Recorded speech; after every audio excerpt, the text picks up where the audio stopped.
How does one get good at programming? To say that you're good at it means that you have come pretty close to a mastery on some aspect of it. It doesn't really matter what language. It doesn't really matter if it's math or technical ability or a combination of both. If you are good at anything in the realm, you can probably say that you are a good programmer and get away with it. The real question is, what are you trying to do?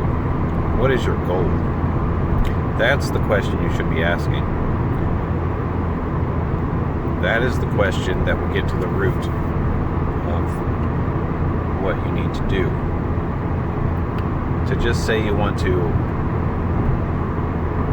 learn to be a programmer is too generic. You need a goal. Some examples of goals would be a design of an application that does something in particular. And you must decide what you want it to run on, because that will affect what you do as well. If you want to make an Android app, if you want to make something that runs on Android phones, you're probably going to need to learn Java or Kotlin, or you're going to need to understand how the API works so you can design your app and then hire a programmer, in which case you don't really need to know much about programming. So it depends what angle you're prospecting. You're looking at this from. If you're a developer and you want to code up everything yourself, you need to think about the underlying technologies. If you're an investor or an inventor and you're just an ideas guy, someone that can throw some money at something to make it grow in the future or have a good outlook, or maybe you're a business owner, that's a whole different thing, and you don't necessarily need to code. It's more about your communication skills. Of course, an understanding of what it takes is huge, so you will have to do some research, but you won't have to dive in really deep and understand every little thing about Java. The same can be said for Windows apps, games, things for any OS. Most of you watching this channel will probably be interested in coding, I imagine. That's what I'm interested in. But recent events have made me shift my perspective. So I am starting to highly consider the fact that I can't do everything on my own. I put too much on my plate, and there's only a limited amount of time and a limited amount of me. The time it takes for me to complete an app to the level that I'm happy with it is too large. But if I had a team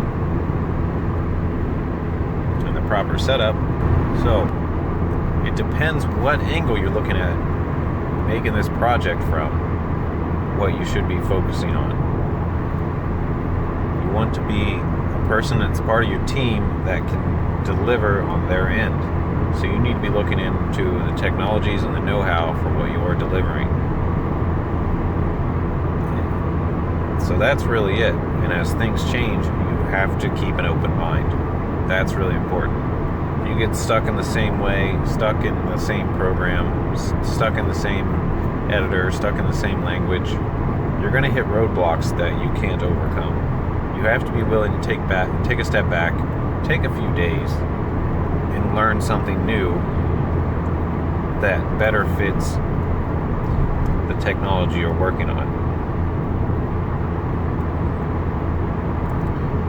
So it's not an easy question to answer. There's a lot of analysis that goes into a question like that, and most of it is things you need to ask yourself, or if it's not up to you, you need to be asking your boss or your team, or at least you need to be asking the internet and working on presenting some material to your team or your boss that you think would be a good path, and then you can hash that out with them and figure it out. It's important to be honest in these sort of setups, because it's very unethical to be dishonest. what happens is when you talk up your skills over what they are, or when you say you can deliver something and you can't, is you're wasting not just your own time, but everybody else's time. And the worst part about this isn't even that, although that's quite bad. Everybody that you do this to will lose a little bit of respect for you every time you say you can deliver something and you can't. But they'll only lose that respect if you, to the bitter end, don't ask for help and don't ask for direction, or don't say right away that, hey, I think I see a better way, or don't ask.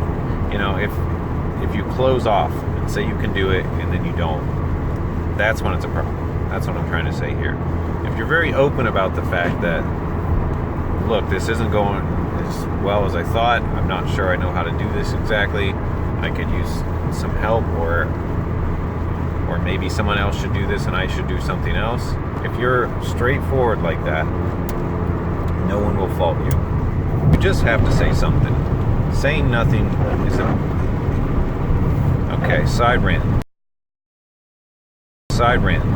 In a world where social media is so big and everybody's posting their things every day, it sure seems like everybody's really quite closed off. I mean, there are some groups where it's not like this, but I personally feel this way. When I log on to Facebook and see my 300 or so friends, I feel very closed off.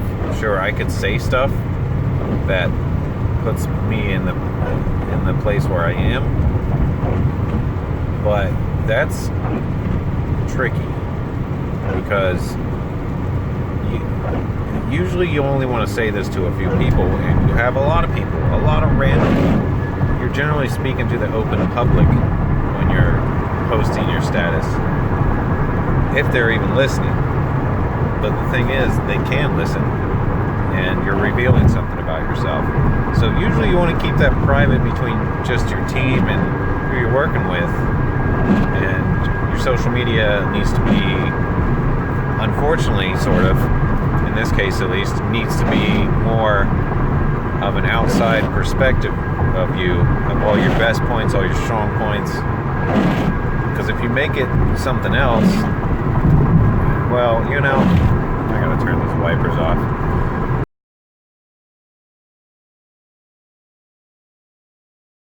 No, I have no clue, nor judgment. I don't particularly care. But most people are very okay with wasting time. I can see this in myself too. So, I get it. But that's not an okay way to be. That's a very unethical way of behaving. You're wasting people's times that care about you. And that's unfortunate. So, if you want to keep good, positive company, I suppose you just gotta maintain that communication with the people you value. You cut off the ones that are bringing you down. It's a hard thing to do, but that's what it takes to become a better person. That's what it takes to become a better leader. That's what it takes to become a better coder. That's what it takes to get a better life. You just have to set those standards, and you have to enforce them and do your best to live up to your own standards. And that's what I need to do. That's what I want to do going forward. And I'm going to try my best. It's going to be hard. Welcome to my journey.